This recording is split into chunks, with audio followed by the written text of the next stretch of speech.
नमस्कार, news India देख रहे हैं आप। मैं हूं आपके साथ सुचित्रा गुप्ता। पाकिस्तान के मोहम्मद जिले में एक बड़ा हादसा हो गया। खैबर पख्तूनख्वा के बाज़ौर जिले में भी एक सैन्य हेलीकॉप्टर क्रैश हो गया। बताया जा रहा है कि इस हेलीकॉप्टर में आईएसआई के 3 सीनियर अधिकारी सवार थे।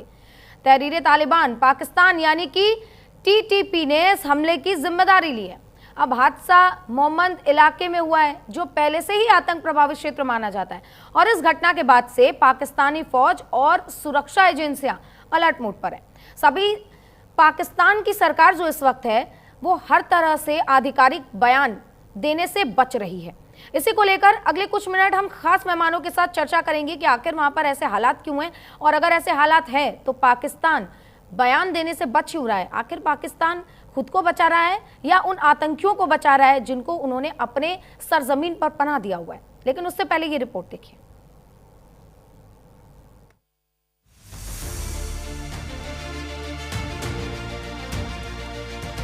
पाकिस्तान बाप बाप चिल्ला रहा है। एक तरफ बलूचिस्तान लिबरेशन आर्मी तो दूसरी तरफ टीटीपी यानी तहरीक तालिबान पाकिस्तान ने पाकिस्तानी सेना की नींद उड़ा दी है।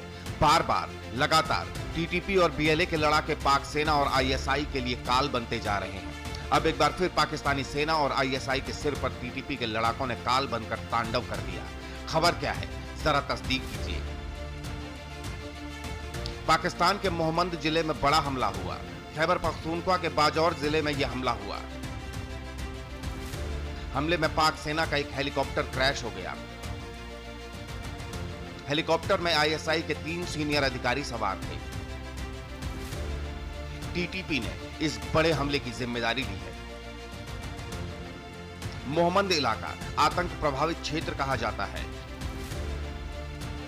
घटना के बाद पाक फौज, सुरक्षा एजेंसियां अलर्ट मोड पर हैं। पाक सरकार की तरफ से अभी तक इस पर कोई बयान सामने नहीं आया है। एक तरफ पाकिस्तान टीटीपी और बीएलए के हमलों से बौखला गया है। मुनीर की सेना पस्त होती दिख रही है। दूसरी तरफ अमेरिका ने पाकिस्तान के साथ मिलकर टीटीपी और बीएलए को खत्म करने की बात की। दरअसल अमेरिका की नजर बलूचिस्तान पर है। वजह क्या है, ये भी जानिए। बलूचिस्तान में रेयर अर्थ के भंडार हैं। इस भंडार का इस्तेमाल अमेरिका करना चाहता है। फिलहाल रेयर अर्थ की ग्लोबल सप्लाई पर चीन का कब्जा है। इस वजह से अमेरिका चीन के खिलाफ एक्शन नहीं ले रहा। खनिज भंडार हासिल करना ही वर्चस्व की लड़ाई है। इससे पहले अमेरिका बलूचिस्तान के बारे में सोचे, टीटीपी और बीएलए के बारे में सोचे, उससे पहले इन दोनों संगठनों के लड़ाकों ने पाकिस्तानी सेना और आईएसआई की नाक में दम कर दिया है। हर बार हमले हो रहे हैं और बीतते वक्त के साथ साथ ये हमले और भी ज्यादा घातक साबित हो रहे हैं। ऐसे में लगता है कि मुनीर की सेना और आईएसआई जल्द ही इन लड़ाकों के आगे सरेंडर कर देंगे। Bureau report, news India.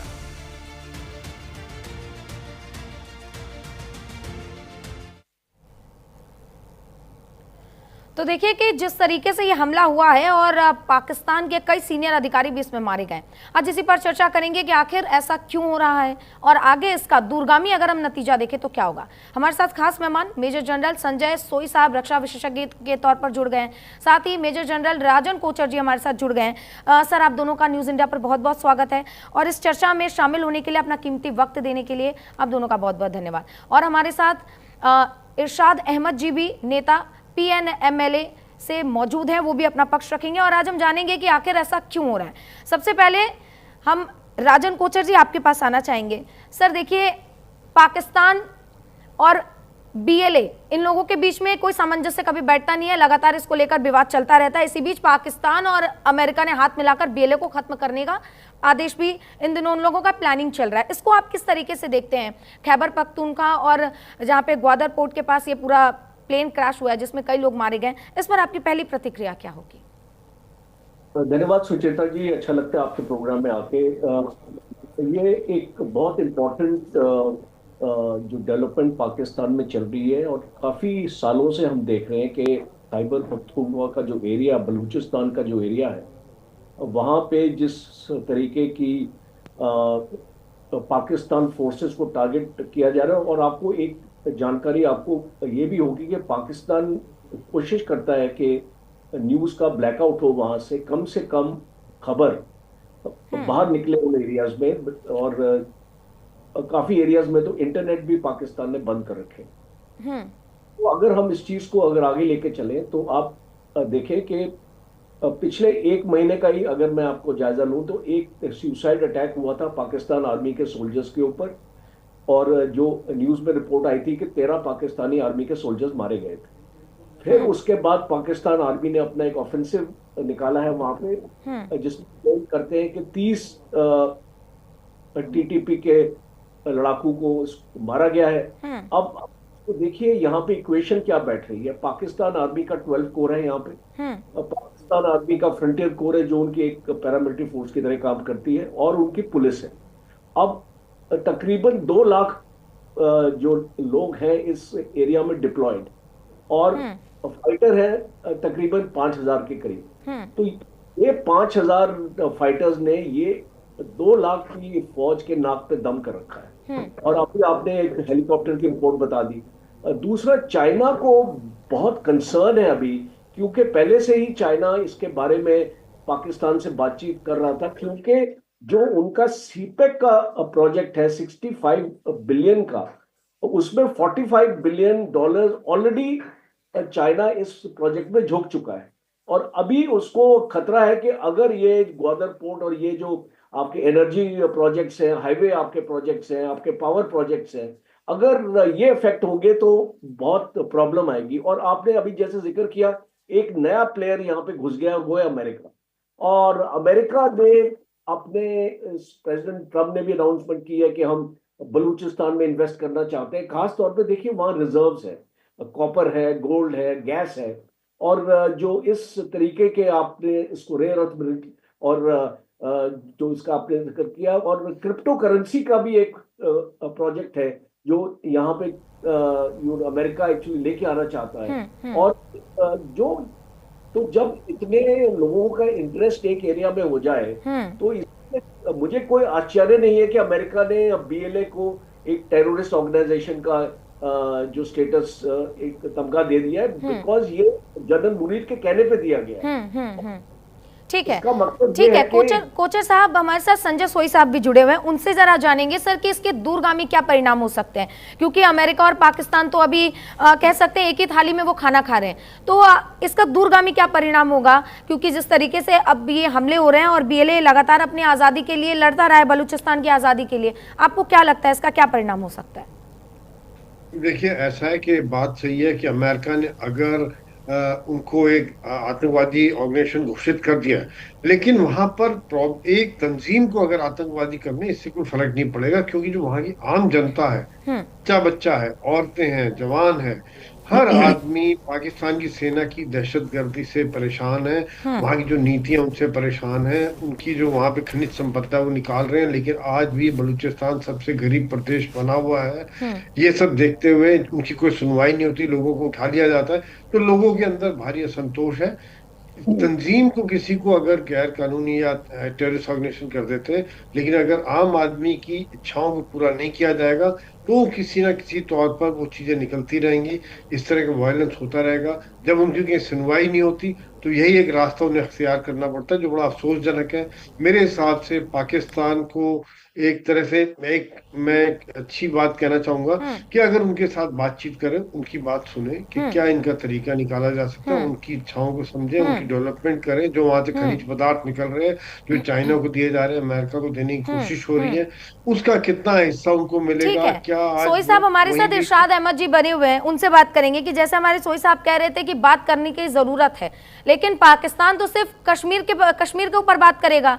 BLA को लेकर इतनी परेशानी है, बलूचिस्तान को लेकर बलूचिस्तान के लोग इतने परेशान हैं, पर पाकिस्तान को बात सिर्फ कश्मीर पे करनी है।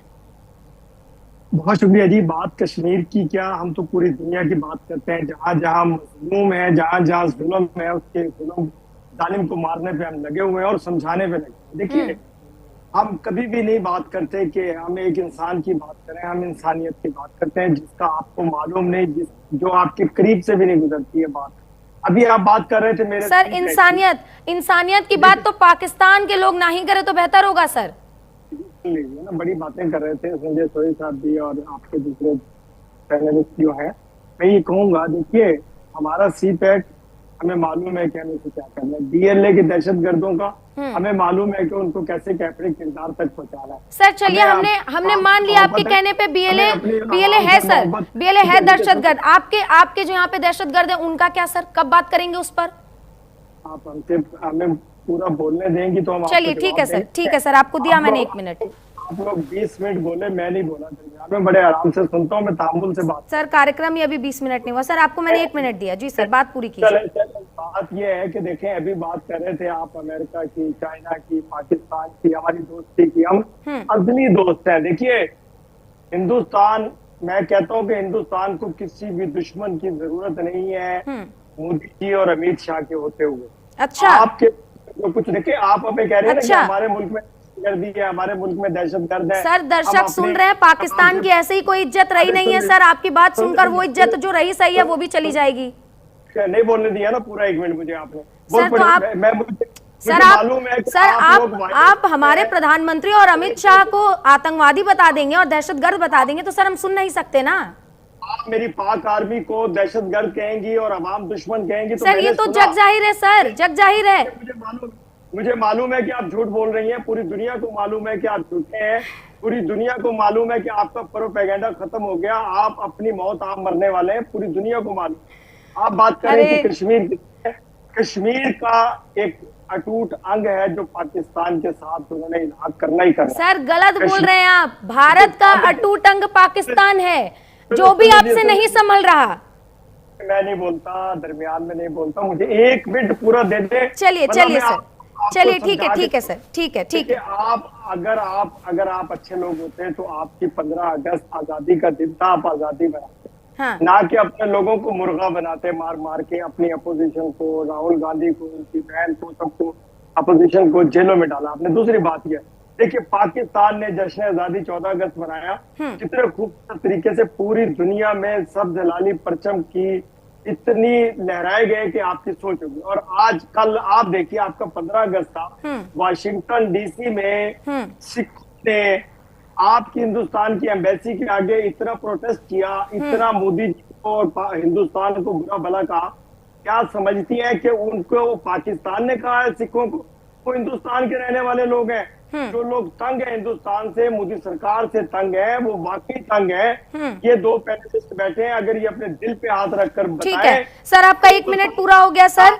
और आपको अब राजन कोचर साहब और सोई साहब आपको जवाब दे, उससे पहले मैं आपको जवाब देना चाहती हूँ सर कि आपको राहुल गांधी से इतना क्या प्रेम होता है? क्योंकि वो आपकी भाषा बोलते हैं इसीलिए आपको इतने पसंद है?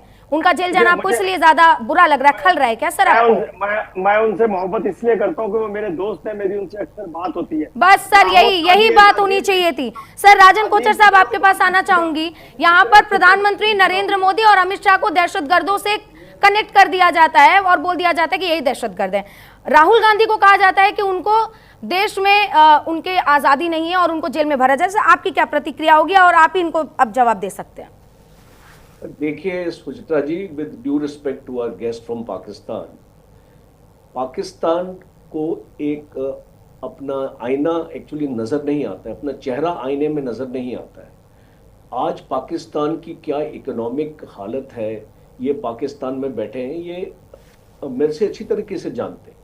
और जो सिचुएशन है वहाँ पे पावर को लेके, पानी को लेके, बाकी जो इसको रोजगार है, अनएम्प्लॉयमेंट है, और एक वर्ल्ड बैंक की रिपोर्ट है कि लाखों लोग पाकिस्तान के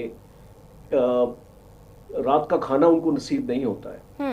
और अगर हम कंपेयर करें, आप कश्मीर की बात करते हैं, आप पीओके में देखिए जो क्या एक्चुअली हालत है, गिलगित तो बल्किस्तान में देखिए क्या हालत है वहां पे लोगों की, और उस एरिया का डेवलपमेंट आप जम्मू एंड कश्मीर से कंपेयर कीजिए।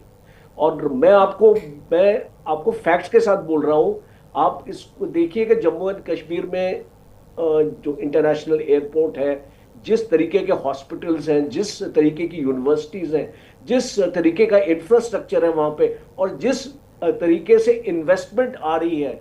यूएई ने हॉस्पिटैलिटी एक अपना प्रोजेक्ट वहां पे स्टार्ट किया है, वहां पे टूरिज्म, होटल्स, आप कंपेयर कीजिए, आपके सामने, आपका ये आईना आपके सामने है।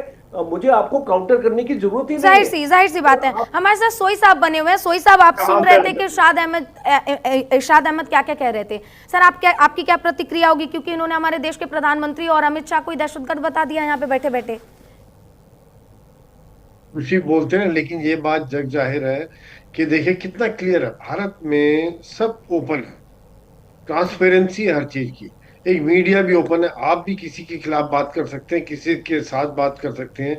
तो ये तो बात अभी कुछ भी कहते हैं। अपने मुल्क में अगर गरेबान में झांके देखें तो इमरान खान के साथ क्या किया हुआ इन्होंने, कि उनको बिना किसी वजह के जेल में डाला हुआ है, और जो इलेक्शन, किस प्रकार से इलेक्शन कंडक्ट किए इन्होंने वहां पर अपने यहाँ पे, तो ये सब तो बातें सबको मालूम है। आम जनता किसके साथ खड़ी है, और ये कहाँ पे उनके आज प्रधानमंत्री किधर है। आसिम मुनीर अगर यूएस जाता है 2 बार, तो इनके प्रधानमंत्री कहाँ है, ये साफ बताता है कि आज पाकिस्तान को कौन चला रहा है। पाकिस्तान की फौज चला रही है, वहां पे पॉलिटिकल जो ऑर्गेनाइजेशन है वो सब खत्म है, एकदम कठपुतली वाला हिसाब बना हुआ है उनका। तो ये बातें देखते, बाकी जो अत्याचार है, जो चीजें हैं, अगर लोगों की जुबान उठती है, टीटीपी देखिए किस प्रकार से खड़े हुए हैं, बलूचिस्तान खड़ा हुआ है, पीओके खड़ा हुआ है, आपका अंदर से कंट्रोल नहीं हो पा रहा, क्योंकि एक सोच आपकी टेररिस्ट वाली है कि आप खाली टेररिस्ट बनाते हैं। आज वो टेररिस्ट आपके खिलाफ ही खड़े हो रहे हैं, और आपकी फौज को, पुलिस को कंट्रोल करने में बड़ा मुश्किल हो रहा है। जो आप भारत के लिए प्रॉब्लम क्रिएट कर रहे थे, आज उससे बड़ी प्रॉब्लम आज आपके लिए हो गई है। बिल्कुल बिल्कुल बिल्कुल। इरशाद अहमद जी, ये बात तो आपको माननी होगी कि अगर आप सांप को दूध पिलाएंगे तो सांप तो किसी का दोस्त होता नहीं है, काटेगा तो आपको भी। बहुत शुक्रिया। अभी आपके पैनलिस्ट से कह रहे थे कि मकबूजा कश्मीर में बहुत इंटरनेशनल एयरपोर्ट बनाए, यूनिवर्सिटीज बनाए, बड़ी मार धाड़ की, बड़ा बिजनेस किया। आप मुझे सिर्फ एक सवाल का जवाब पूछना चाहूंगा, क्या वहाँ कश्मीरी सुकून से रह रहे हैं?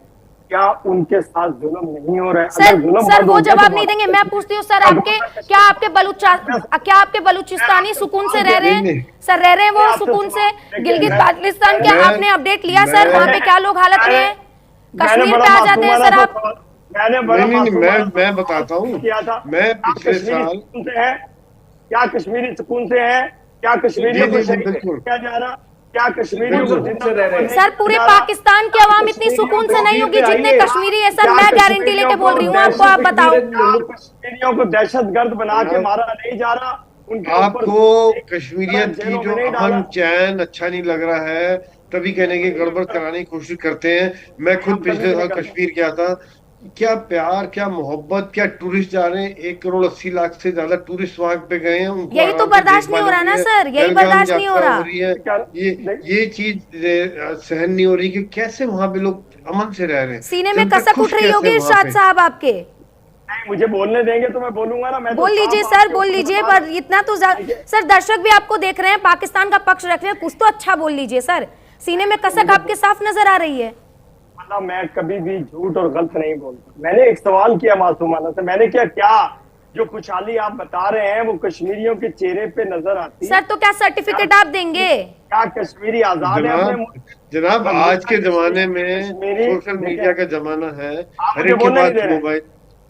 जनाब आप सवाल मुझे जवाब दे रहा हूँ ना, मैं जवाब दे रहा हूँ। मुझे पूरा सवाल करने दें फिर जवाब दीजिए। देखिए होता है, आपने मुझे बुलाया, मुझे सुनने के लिए बुलाया तो बोलने दीजिए, अदरवाइज आप बोल सकते हैं। आपके पास सवाल सर आप सवाल पूछिए। जवाब देने आए थे लेकिन आप सवाल पूछिए। आपने बात ये की कि मेरी आर्मी बड़ी अजीब आर्मी। देखें, उसने आप लोगों को मजा चखाया, लेकिन आपको मजा नहीं आया। अभी मजीद मजे चाहते हैं आप, लेकिन हम लड़ना नहीं चाहते। हमारा मुल्क लड़ना नहीं चाहते, हम वायलेंस नहीं चाहते। जी सर, आप लोग बहुत शांतिप्रिय देश है ना सर। हम शांति चाहते हैं, अमन चाहते हैं। लेकिन देखिए, जब जंग आमद, आमीन, अगर ऐसा होता आमीन। देखिए, जब आप मुसलसल छेड़े जाएंगे, मुसलसल तंग करेंगे, तो तंग आमद व जंग आमद वाली बात होती है। देखें, अभी भी जो ये पहलगाम का ड्रामा रचाया आपकी हुकूमत ने, वो क्यों रचाया? सिर्फ कश्मीरियों को मारने के लिए, पाकिस्तान से पंगा करने के लिए? मैं कहता हूँ पंगा नहीं चंगा। पाकिस्तान से पंगा नहीं चंगा, क्योंकि पाकिस्तान एक ताकत है, पाकिस्तान की एक अजीम फोर्सेज है, पाकिस्तान का एक अजीम फील्ड मार्शल हाफिज मुनीर साहब है। इतनी और मेरी ताकत थी कोचर साहब, सोई साहब, ताकत इतनी थी कि जब ऑपरेशन सिंदूर हो रहा था तो शहबाज शरीफ, मुनीर और तमाम जितने बड़े नेता थे बिल में छुपे हुए थे। इतनी ताकत थी वहां सर। अगर ताकत होती तो आप भागते ना, अगर वो जी, छुपे तो भागते ना, इसके लिए क्यों मांगता ना। कोचर जी, कोचर साहब जी, इसको सुचित्रा जी, मैं अपने गेस्ट को ना, बिकॉज शायद इनको जानकारी नहीं है कि ऑपरेशन सिंदूर में क्या हुआ, क्योंकि पाकिस्तान मीडिया सारी चीजों का खुलासा नहीं कर रहा है। और एक कल ऑस्ट्रेलियन की एक ऑस्ट्रेलियन थिंक टैंक की एक रिपोर्ट है जिसने ये बताया कि पाकिस्तान के 17 जहाजों को डिस्ट्रॉय हुआ है या वो बैडली अपना डैमेज्ड है। और तो बोलना ये नहीं आप कुछ सच बोला नहीं वाला ऑपरेशन। अगर आप ऑस्ट्रेलिया में मत जाइए ना, आपको मजा दिखाया, सीज़फायर किसने मांगा? देखिए बात सुनिए, सीज़फायर के लिए किसकी मांग आई थी? आप लोगों ने सीज़फायर मांगा था। आप बात करें, मैं अगर सीज़फायर की तरफ नहीं जा रहा था और बात कीजिए, मैं जवाब दूंगा, जवाब लीजिए। आपको जो आपको मिला है, जो आपको झटका मिला है कि आपके सरगोदा से लेके आपके इसको पूरे आपके एयरफील्ड्स, आपके इसको 11 एयरफील्ड्स को हमने टारगेट किया है, उसको नुकसान किया है आपके बुलारी में और आपके बाकी एरियाज में। आप अपने आप देखिए, आपका वहां पे आपकी मीडिया को अलाउड नहीं है पहुंचना, और जो सैटेलाइट पिक्चर्स हमारे एयर चीफ ने दिखाई हैं वो एक क्लियर टेस्टिमनी। आपके पास क्या ऐसा एविडेंस है कि आपने भारत में कोई भी नुकसान किया? कोचर साहब जवाब ले लेते हैं। नहीं है आपके पास, जवाब एविडेंस पेश किया गया है। जवाब दे, मत बोलिए, आप जवाब मत बोलिए कि आपने सिंदूर में। जवाब तो सुनिए, कोचर साहब जवाब ले लेते जी। जवाब देखें, जब ये जंग हुई तो हमारे आर्मी, एयरफोर्स, नेवी हालत जंग में थे। आपके आर्मी चीफ, आपके एयर चीफ हालत भंग में थे। आप लोग नशे में थे। जब आपकी आंख खुली तो आपके फौजी भाग रहे थे दुम दबा। क्यों सर, नशा आपने ही सप्लाई किया था क्या? आपको पता है? नशे में थे, भंग में थे, आपने सप्लाई किया था। के लिए I take strong offense to these words। आप बोल नहीं सकते, आपके लोग भाग रहे थे, हम हालत जंग में थे, हमारे लोग नहीं भाग रहे थे, आपके लोग भाग रहे थे। अभी सुन तो लें पूरी बात। अभी आप सर्वे बता रहे हैं ऑस्ट्रेलिया का और दूसरे ममालिक का, आपकी अपोजिशन के जो लीडर आपकी असेंबली में बोल रहे हैं, वो जरा दिखाइए कि वो क्या कह रहे हैं। वो तो जहाजों की तस्वीर दिखा रहे हैं, जो आपके राफेल गिरे, दूसरे जहाज गिरे, जो आपकी ऑयल फील्ड को तबाह किया हमारे शेरों ने, वो दिखाइए। वो आपकी अपोजिशन के लोग आपकी असेंबली में दिखा रहे। क्यों झूठ बोलते हैं? क्यों ऑस्ट्रेलिया का नाम लेते हैं? आप अपनी असेंबली का नाम लीजिए, अपनी अपोजिशन का नाम लीजिए, अपने लीडर जो आपके हुकूमत में बैठे हैं उनका नाम लीजिए। आप सर अगर आप विपक्ष की बात करेंगे तो मैं इमरान खान पे आ जाऊं मैं इमरान खान पे। जी आइए, वो भी मैं जवाब दूंगा आपको। देखिए बात सुने, जब भी कोई अपने मुल्क के खिलाफ, अपने इदारों के खिलाफ कोई भी शख्स, कोई भी लीडर, कोई भी कायद ऐसा काम करता है तो इदारे हुकूमत के हरकत में आते हैं। उनको ठीक है, सब ठीक है। राहुल गांधी ने सच बोला, आपने सच बोला। सर सैटेलाइट का क्या करेंगे बताइए? सैटेलाइट की तस्वीरों का क्या करेंगे बताइए? 11 ठिकाने बर्बाद हो गए। शर्म आपको जरा सी आ नहीं रही? यहाँ पे बैठे बैठे आप झूठ फैला रहे हैं। बट सर वही आपको शुरू में मैंने कह दिया, पाकिस्तान की इज्जत है नहीं, रही सही जो है वो आप बर्बाद कर रहे हैं और कुछ नहीं। ये सवाल का जवाब दे रहा हूँ मैं। आप एक हिंदी के साथ सर आप बिल्कुल एकदम ऐसी बात कर रहे हैं ना सर, भ्रम से बाहर निकल जाइए। मैं आपको यही कहूंगी। राजन कोचर साहब और सोई साहब, आप लोगों का बहुत बहुत धन्यवाद। और इरशाद साहब, आपको एक ही बात कहूंगी और पूरे पाकिस्तानियों को एक ही बात कहूंगी, प्लीज भ्रम से बाहर आ जाइए। ऑपरेशन सिंदूर में जब दुम दमा के आपके आर्मी चीफ छुपे हुए थे, बिल में जाकर छुपे हुए थे, तब तो आप बाहर नहीं आए। जब तस्वीरें सामने आ रही थी तब तो आप बाहर नहीं आए, और अब आए यहाँ पर बताने कि विपक्ष सदन में जाकर तस्वीरें दिखा रहा था, राफेल दुर्घटनाग्रस्त हो गया था और हमारे शेरों ने मार दिया। सर कितना झूठ बोलेंगे सर आप? जरा सी शर्म अगर बची हो ना तो जाके अपने गिरबान में झांक लीजिए। इरशाद साहब, नेशनल